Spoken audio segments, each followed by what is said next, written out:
menghitungnya. Maka dari musibah di dalam Al-Baqarah tadi, dan juga dari kenikmatan yang kita tidak pasti bisa untuk menghitungnya karena banyaknya, maka Allah menguji kita dengan musibah, maka kita mengeluarkan senjata kesabaran, dan menguji kita dengan nikmat-nikmat yang besar, maka kita keluarkan senjata syukur. Maka oleh sebab itu dijadikan rasa syukur sebagai senjata untuk kenikmatan, dan sabar sebagai senjata dari ibtila dan ujian. Maka oleh sebab itu Allah menguji manusia dengan dua perkara. Dengan perkara-perkara yang baik, itu ujian yang harus disyukuri, dan dengan perkara-perkara yang buruk, itu ujian yang harus disabari. Maka di Al-Quran Allah berfirman, wa balawnahum bil hasanati was sayyi'at la'allahum yarji'un, di surat Al-A'raf, bahwa kami menguji manusia dengan dua perkara, dengan kebaikan agar disyukuri, dan dengan keburukan agar disabari. Dan Allah berfirman, wa nabluwakum bisyarri wal khairi fitnatan wa ilaina turja'un. Maka tidaklah kami menguji dengan kebaikan, wa nabluwakum bisyarri wal khair fitnatan, maka kami menjadikan fitnah kebaikan dan keburukan, dan kepada kamilah kalian semuanya kembali. Maka fatariqatus salimah bidaf'i hadhil fitnah bisyukur inda nikmah wa sabr indal musibah.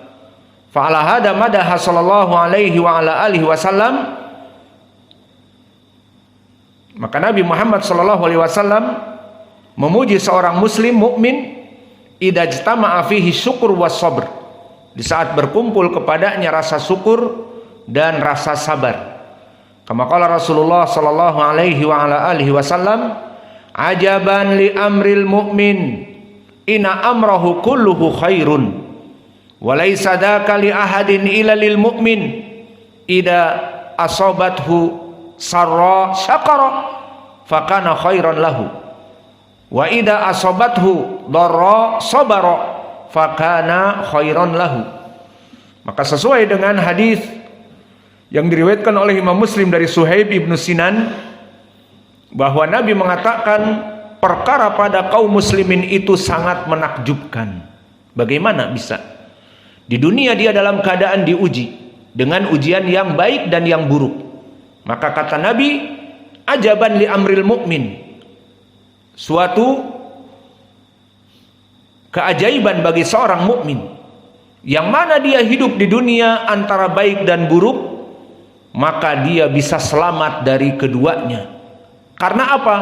Pandai memainkan dua senjata, syukur dan senjata yang kedua, sabr. Ajaban li amril mu'min inna amrahu kulluhu khairun. Maka sangat menakjubkan seorang mukmin yang perkaranya sangat baik. Bagaimana dia sangat baik? Idza asabathu sarra syakara, jika dia diberi kemudahan dia bersyukur.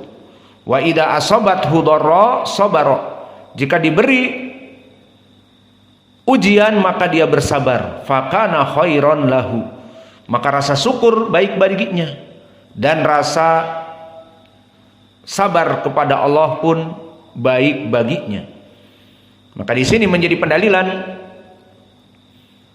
bahwa doa tadi, idza ubtuliya sabara wa idza u'tiya syakara, ini adalah jelas unwanus sa'adah. Karena manusia hidup di dunia akan dalam keadaan lapang dan sempit, kadang di atas dan kadang di bawah. Karena kehidupan di dunia ini seperti pepatah Indonesia mengatakan, bagaikan putaran roda. Kadang di atas jaya raya kaya raya, dan kadang di bawah tertindas dalam keadaan miskin dan papa. Dan Arab mengatakan, ad-dunya yaumun laka wa yaumun alaik, bahwa dunia itu kadang menjadi temanmu di saat kamu jaya, dan kadang menjadi musuhmu di saat kamu dalam keadaan sengsara. Maka berputar dunia itu. Dan adapun dari pepatah orang barat mengatakan bahwa kehidupan di dunia ini, the life is never flat. Kehidupan di dunia ini tidak pernah datar, tidak pernah rata, tetapi dia bergelombang, pasang dan surut. Maka seperti seng yang di atas kita bergelombang, kadang di atas menonjol dan kadang ke bawah. Maka itulah kehidupan dunia, tidak flat seperti lantai, seperti tembok yang rata. Miskin terus, jomblo terus, tidak ya? Nanti juga menikah insya Allah. Maka keadaan di dunia tidak pernah rata, tetapi pasang dan surut dan berelief. Dan begitupun di dalam hadis yang diriwayatkan oleh Nabi Muhammad sallallahu alaihi wasallam, "Fiman ubtuliya bil musibah fasabara." Qala Rasulullah sallallahu alaihi wasallam, "Man yuridillah bihi khairan yusabbu minhu." Barang siapa seseorang yang Allah inginkan kebaikan padanya, Allah akan menguji kepadanya dengan ujian-ujian, dan dia bersabar. Karena dengan kesabarannya baik padanya, seperti hadis Suhaib ibnu Sinan tadi. Maka ini dari dua perkara. Mana perkara yang ketiga? Idza adnaba istaghfara. Gambarannya bagaimana? Gambarannya bahwa kadzalika fa inna ibna adam la yakhlu minadunub wal khotoya. Liqauli Nabi Muhammadin sallallahu alaihi wa ala alihi wasallam, kullu ibni adam khata wa khairul khata'ina at-tawwabun. Maka begitupun kehidupan manusia di dunia tidak pernah lekang dari dosa. Maka Nabi telah mengatakan setiap Bani Adam itu dalam keadaan tidak lekang dari dosa. Dan sebaik-baiknya orang yang berdosa, orang-orang yang cepat kembali kepada Allah bertaubat. Maka ini poin pendalilan kita. Dan hadis ini barakallahu fikum, hadis yang hasan, diriwayatkan oleh Imam At-Tirmidzi dan Ibnu Majah dan Imam Ahmad dan Ad-Darimi serta Al-Hakim, semuanya dari jalan Ali ibni Mas'adah Al-Bahili dari Qatadah dari Anas. Maka Qatadah imam dan anak-anaknya kepada Anas tidak berpengaruh karena dia min asbatinas dari Anas. Dan adapun Ali ibnu Mas'adah, maka Ali ibnu Mas'adah adalah seorang rawi yang shaduk hasanul hadits ala rajih, seperti disebutkan di takhrij di dalam kitab ini. Maka jika manusia dalam keadaan selalu berdosa, walakin hadhil khotoya tukaffir kulliha bil istighfar wa taubah. Namun meskipun dia berdosa, namun istighfar dan taubat akan menghapuskan dosa-dosanya. Seperti di dalam hadis dan tadi di dalam ayat Al-Qur'an telah kita lewati di surat An-Nisa. Dan sekarang di dalam hadis, ya ibna Adam innaka ma da'autani wa rajautani ghafartu laka ala ma kana fika wala ubali. Wa ya ibna Adam law balagat dunubuka ananas sama summa astaghfartani ghafartu laka wala ubali.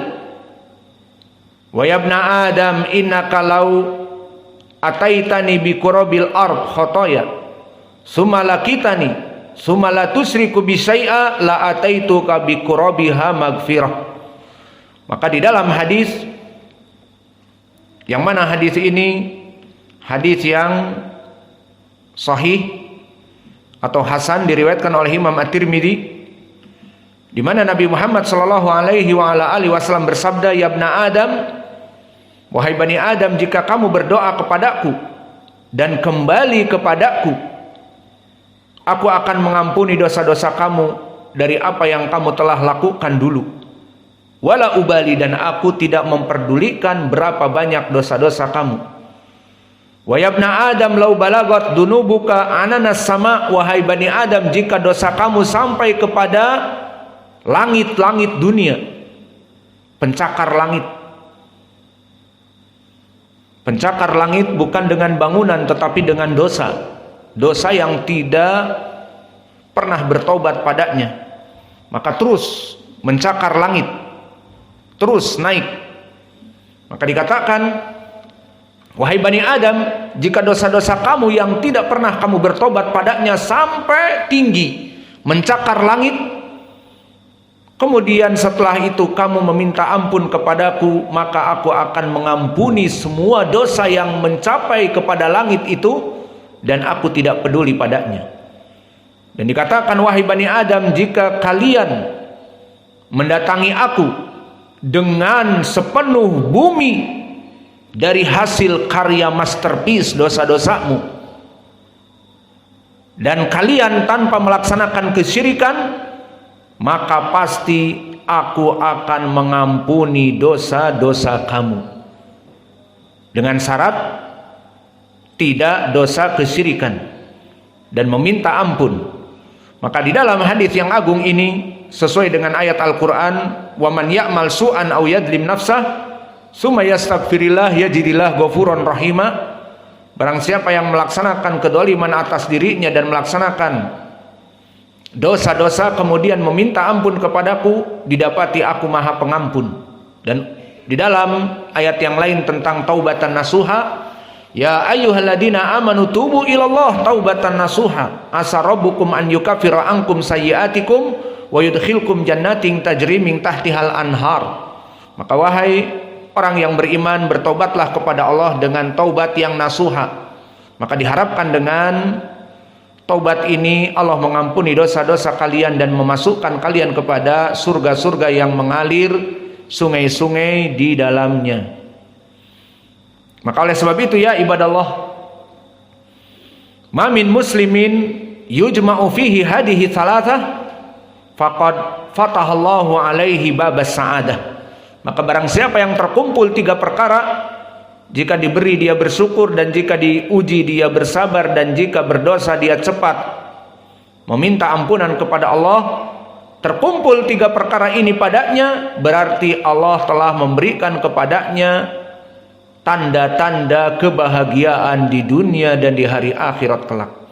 Karena kehidupan li'anna hayatal muslim fi hadad dar la yakhlu minas salasah. Karena kehidupan seorang muslim di dunia ini tidak lekang dari tiga perkara: as-sarra, kebahagiaan, wad-dharra, musibah, wadzunub, dan dosa. Faman yatakhallas minha bisyukr was-sabr wal istighfar, maka jika dia menggunakan senjata yang tiga tadi, bersyukur atas nikmat, bersabar atas ujian, beristighfar atas dosa, fa innahu minal faizin walhamdulillah. Maka dia akan menjadi orang-orang yang beruntung di dunia dan di hari akhirah. Walhamdulillah. Maka kita cukupkan kajian kita di sini. Wa naktafi ila huna. Wa jazakumullahu khaira. Wal muadzin yuadzin barakallahu fikum.